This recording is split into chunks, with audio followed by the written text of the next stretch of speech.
तो बीजेपी ने जयंत सिन्हा से मांगा था स्पष्टीकरण। बड़ी खबर दिखा रहे आपको, बीजेपी ने जयंत सिन्हा से मांगा था स्पष्टीकरण। जयंत सिन्हा ने अपने स्पष्टीकरण में लिखे चिट्ठी संगठन को। जयंत सिन्हा ने लिखी चिट्ठी में जयंत सिन्हा ने बाबूलाल मरांडी पर साधा निशाना। बड़ी खबर दिखा रहे आपको, जयंत सिन्हा ने अपनी स्पष्टीकरण में चिट्ठी लिखी है संगठन को। जयंत सिन्हा ने अब चिट्ठी लिखी है। चिट्ठी में जयंत सिन्हा ने बाबूलाल मरांडी पर निशाना साधा है।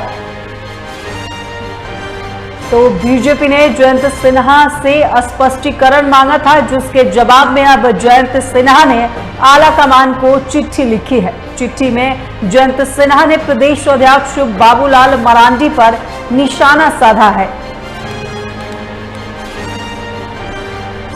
तो बीजेपी ने जयंत सिन्हा से स्पष्टीकरण मांगा था और जिसके बाद जयंत सिन्हा ने जवाब में अब चिट्ठी संगठन को लिखी है, जिसमें जयंत सिन्हा ने प्रदेश अध्यक्ष पर निशाना साधा है। तो अपनी स्पष्टीकरण में जयंत सिन्हा ने संगठन को चिट्ठी लिखी है।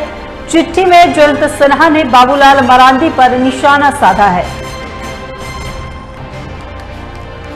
तो बड़ी खबर दिखा रहे आपको, बीजेपी ने जयंत सिन्हा से स्पष्टीकरण मांगा था पूरे मामले को लेकर, जिसके बाद जयंत सिन्हा ने अब जवाब में चिट्ठी लिखी है आलाकमान को और इस चिट्ठी में प्रदेश अध्यक्ष बाबूलाल मरांडी पर निशाना साधा है।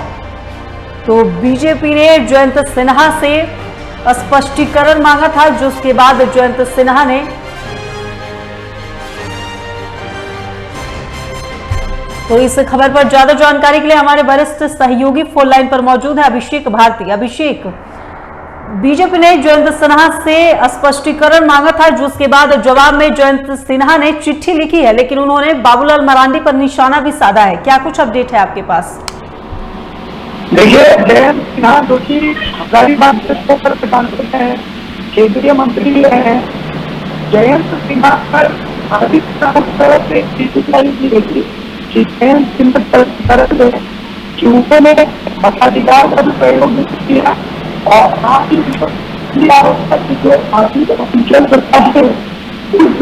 के खिलाफ उन्होंने काम किया। सिन्हा ने जो चिट्ठी लिखी है उसको जवाब दिया। उस जवाब के बाद उसको आप इस तरीके से मान सकते हैं कि वो झारखंड बीजेपी के लिए एक आंख खोलने वाली चिट्ठी है।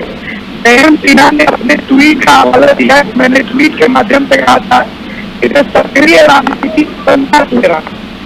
जयंत सिन्हा ने उसके बाद कहा कि जब मैंने ये ट्वीट किया कि मैं सक्रिय राजनीति करने का ले रहा हूँ, तो उसके बाद जेपी नड्डा, उससे पहले मैंने जो बीजेपी के राष्ट्रीय अध्यक्ष जेपी नड्डा उनसे बाकायदा चलते,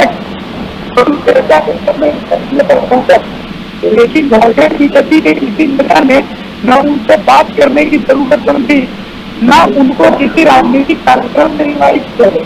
मनीष जायसवाल एक बार उनसे जरूर मिलने के लिए आए थे, लेकिन मनीष जायसवाल से उनसे मुलाकात नहीं हुई। मनीष जायसवाल ने अपनी नॉमिनेशन में उनको इन्विटेशन दिया, लेकिन उस दौरान वो विदेश में रहे और ये नॉमिनेशन जो इन्विटेशन का 24 घंटे पहले दिया गया था। उस इन्विटेशन फॉलो कर पाना जयंत सिन्हा के लिए पॉसिबल नहीं था, लेकिन विदेश जाने से पहले जयंत सिन्हा ने अपने पोस्टल बैलेट का इस्तेमाल करते हुए मताधिकार का प्रयोग किया था।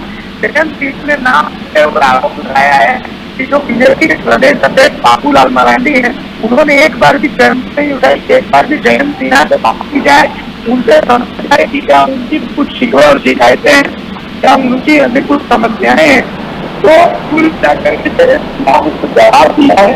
इस जवाब में उन्होंने ये भी लिखा है कि सबसे है आपने जो स्पष्टीकरण चिट्ठी लिखी, उस चिट्ठी को आपने मीडिया में भी जारी कर दिया और मीडिया में इस चिट्ठी को जारी कर दिया जाना मेरे लिए बड़ा आश्चर्य जाना।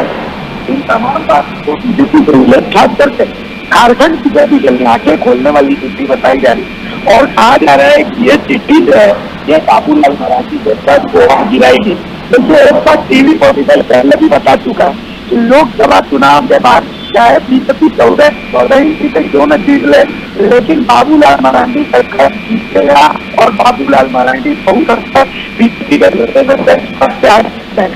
तो इस स्थिति के बाद उस वक्त और भी मोहर लगती है, जयंत सिन्हा की ज्यादा नाराजगी जो है वो बाबूलाल मरांडी से नजर आती है। जी अभिषेक, तो आपको क्या लगता है कि अब बीजेपी में सब कुछ ठीक नहीं चल रहा है? नहीं, देखिए बीजेपी की जो पार्टी है वो पार्टी थोड़ी अलग तरीके की, बीजेपी पार्टी अलग तरीके की, समझिए बीजेपी की कार्यप्रणाली, बीजेपी की कार्यप्रणाली ऐसी है कि वहां पर कभी भी वन मैन शो नहीं होता।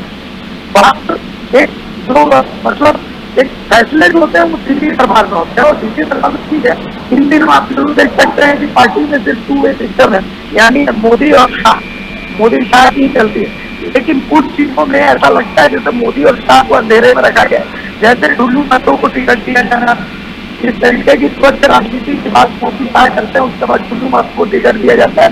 इन सब चीजों को लेकर के बाबूलाल मरांडी कहीं न कहीं हिलते नजर आए थे। इनको लेकर के प्रतिनिधि मंडल ने इसकी जांच की थी, हालांकि प्रतिनिधिमंडल ऐसे होगा फिलहाल जो फैसला किस तरह से लिया गया तो बने रहना है, और इस पर जो बदलाव वो लोकसभा चुनाव के बाद बात देखा जाए। लेकिन एक बात है, बीजेपी में आपको अंतर्गला दिखेगा, जैसे निधिकांत दुबे राजपाल निधिकांत दुबे इस तरीके के अंतर्गला दिखता है, लेकिन ये अंतर्गला जो है वो सत्ता पर बहुत जल्दी नहीं आ पाता है। कांग्रेस में वो अंतर्गला बहुत जल्दी सत्ता पर आए, ये तो डिफरेंस ये थोड़ा सा नजर जरूर आता है। जी अभिषेक, इसको लेकर विपक्ष भी कोई कसर नहीं छोड़ा है। विपक्ष के कल ही जेवीएम की तरफ से बयान है कि अपनी पार्टी के नेता पर कार्रवाई कर रहे हैं। अभिषेक, बिल्कुल किसने कहा आपको? आप ऐसे लोग ही नहीं, जेएमएम के थे, लेकिन जेएमएम में रहते वो उन्होंने बागी को अपनाया। कभी आवाज बुलंद नहीं थे, आप दोनों को एक की तरह नहीं थे। पसंद लोग जो कि निर्दलीय चुनाव लड़ रहे थे, लोग भी निर्दलीय चुनाव लड़ रहे थे, तो इनके तमाम जयंत सिन्हा चुनाव नहीं कर रहे थे, उन्होंने अपने आप को सक्रिय राजनीति से ही दूर कर दिया। किसी भी राजनीतिक कार्यक्रम में उनको इन्विटेशन नहीं मिला, जैसा कि उनका आरोप। तो इन तमाम चीजों को जब आप देखते हैं तो दोनों में बहुत अलग अलग तरह की चीजें आपको नजर आएंगी, और दोनों गिरोह भी जो है वो अलग अलग तरह की। जी अभिषेक, तमाम जानकारी के लिए बहुत बहुत शुक्रिया। तो आपको बता दें कि बीजेपी ने जयंत सिन्हा से पूरे मामले को लेकर स्पष्टीकरण मांगा था, जिसके जवाब में जयंत सिन्हा ने आलाकमान को चिट्ठी लिखी, और जयंत सिन्हा ने इस चिट्ठी में प्रदेश अध्यक्ष बाबूलाल मरांडी पर निशाना साधा है। वहीं 2 मार्च 2024 को किए गए ट्वीट का उन्होंने हवाला दिया है। ट्वीट में जेपी नड्डा से चुनावी कर्तव्यों से मुक्त करने को लेकर आग्रह किया था। वहीं पोस्टल बैलेट से उन्होंने मतदान किया था, ये भी जयंत सिन्हा ने कहा है।